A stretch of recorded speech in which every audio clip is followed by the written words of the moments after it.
and welcome to Lidi's Book Club podcast. I'm Lidi Bureau and I'm so happy you're here. As you might have guessed by my accent, English is not my first language, and this is why I created this book club and this podcast. I want to show you that even if you're not a native speaker, you can start reading in English or create a podcast. So in this podcast, obviously I'm going to talk about books, but also I will be sharing with you my reading and learning journey in English. But most importantly, I want to share with you the tips that helped me level up my reading experience, no matter if you are a beginner or an advanced. Yes, even if you are a beginner, you can read books in English. And for that, I have a free guide that will show you exactly how to become a confident reader in English in 6 simple steps. Grab the guide from the link in the description. Hi, lovely readers, and welcome to episode 2, Level Up Your Reading Experience. In English. Today, I want to give you some practical tips to level up your reading experience. So tip 1, check your current level in English. Are you a beginner, intermediate, or advanced learner? You need to know those levels so that it will help you select the appropriate reading material. The Common European Framework of Reference for Languages. It's basically the international organization that describes the language ability that you have when you're learning a language. And basically it starts with a beginner level or basic level, depending on how you call it in your country or your language school. So there are 6 levels. So it goes from A1 to C2 level. A1 is beginner, then you've got A2, and between A1 and A2 you have an in-between level which is A1 plus, A2 plus, and then you've got B1, B1 plus, B2, B2 plus, and then C1, which is advanced, and then C2 which is proficient, and C2 is usually the level that you're going to get when you want to teach English. So if you want to know which level you are at, then there is a quick English test that you can take easily on. You don't even have to register for it, which is great. It's on the Cambridge English website. Yeah, if I'm good. And I will put the link in the description. This way, it will be very easy for you to know if that book is for you or not, or if this book will actually challenge your level. So that's great. And now tip number 2, choosing the right material. Once you know your level, it's great because then you know, I'm going to tell you then what's going to be best for you. So first thing first, make sure that you select a book that you enjoy the topic. That's before any level, before anything else, choose a book with a topic that you like. Because if you read something that you don't really enjoy, then you're going to lose interest and motivation, of course.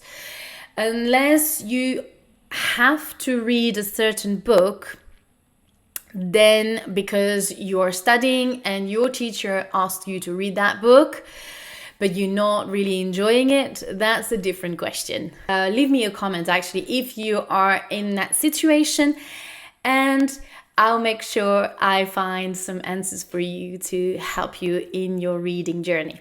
If you are a beginner now, so if you're a beginner, it means that you have an A1, A2 level.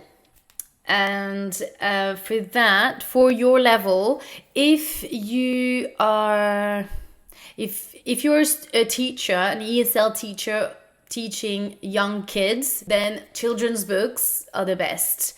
And there are so many types of books because and I like especially the album ones, the big books with big illustrations, because this way you can do a storytelling activity with them and show, and while you reading the story, then they can see the pictures and they can instantly get the idea and what is happening in the story. If your students are teenagers or adults, then I would suggest you to choose graded readers books. They are the best.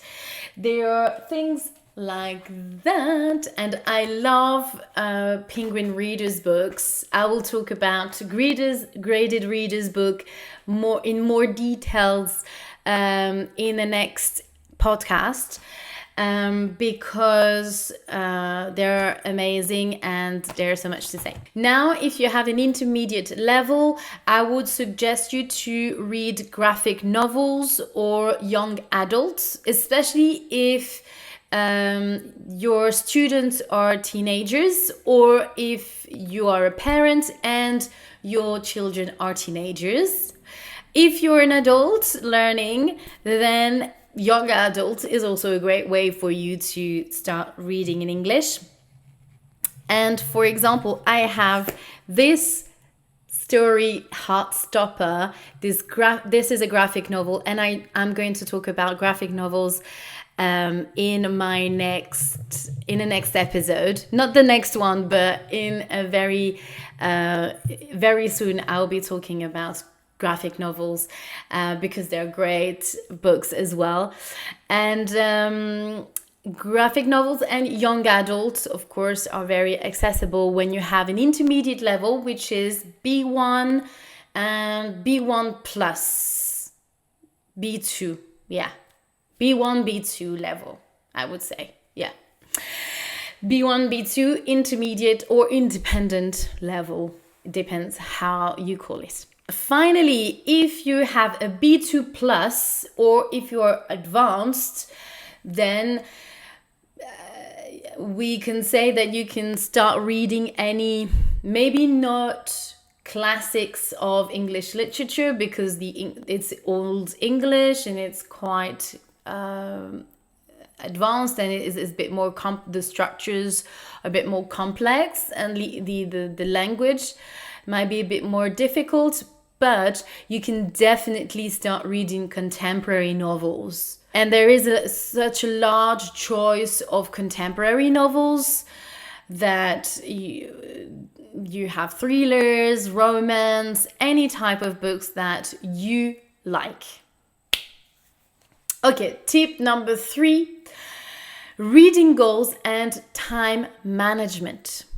Don't let yourself being influenced by social media or people around you telling you what you must read, or whatever type of book you have to read, and be kind to yourself.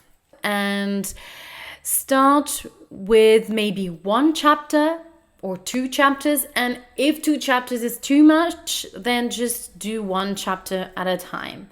I prefer for you to read, or personally, I prefer to read a whole chapter. This way I have a beginning and an end of a series of events in the story. But of course, if it's a long chapter, then maybe you can divide it in 2 in 2 phases. So you can start reading the first 10-15 pages, and the next time you read the other part of the chapter. That can be a way to get through the chapter, and maybe at some point you will start to be able to read a whole chapter at once.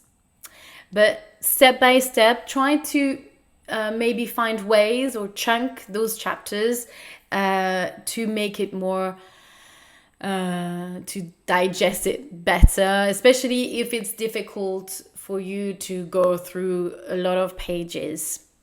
And it really depends on your reading ability. So for example, in my course, you might have to read 3 or 4 chapters in a week. So if you want to make sure that you read those chapters, be organized. Choose a time frame during the week where you know that you will dedicate to your reading. So let's say that you block Saturday morning or Sunday morning to read those 3 chapters. Okay? And if reading in one block is a lot for you, then you will say, okay, on Thursday I'm going to read chapter 1, Friday chapter 2, and Saturday chapter 3. Or Friday, Saturday, Sunday, whatever fits best to your schedule. Or you can divide the total number of pages that you have to read, and you divide it in the numbers of slots that you have available in the week. So maybe you only have 4 slots in the week to read. Then, I don't know, if it's 40 pages, then you divide it by 4 and you will see that you have to read 10 pages for each times that you have available in your calendar to read during the week. And then you will know that you will get through those all those chapters. And this might help you getting into a routine of reading as well. And the last tip is what I call the optimal reading zone. So basically it's finding the right time during the day where you have your brain fully focused and full of energy to concentrate on your reading. And because you are a second language reader, then it demands much more effort to your brain to focus on the text. And this is probably the reasons why maybe sometimes you feel tired or you find it difficult for you to concentrate, because as a non-native English speaker, it's work basically. It demands a lot of energy to your brain to focus on the text. So it's very important to know when is your optimum reading time. Personally, my optimal reading time is in the morning when my brain is fully rested from the night before and I'm fully focused. I just have my breakfast and then I can read my book with a cup of tea. And it's the best time for me. I've tried different timings in the evening or after lunch as well, but I simply can't. I know that a lot of people can read in the evening, but that's just not me. Every time I've tried, I just fell asleep because I've been busy the whole day, or I'm tired from the day, and I just fall asleep in the evening every time. So, and after lunch, I just digest my lunch, and I'm not able to concentrate on a book. So for me, it's in the morning, my optimal reading zone. So now, what is yours? I would suggest that you try different ones because obviously you don't always know, and I tried myself different timings. So best is to try different times, and you will know. This way you will know what's best for you. And tip number 4, annotations and vocabulary search. So I find that having a pen with you when you read is really, really helpful. So I always have a little pencil. I find that having a pencil with you is always very useful, and it puts you in a very active mode.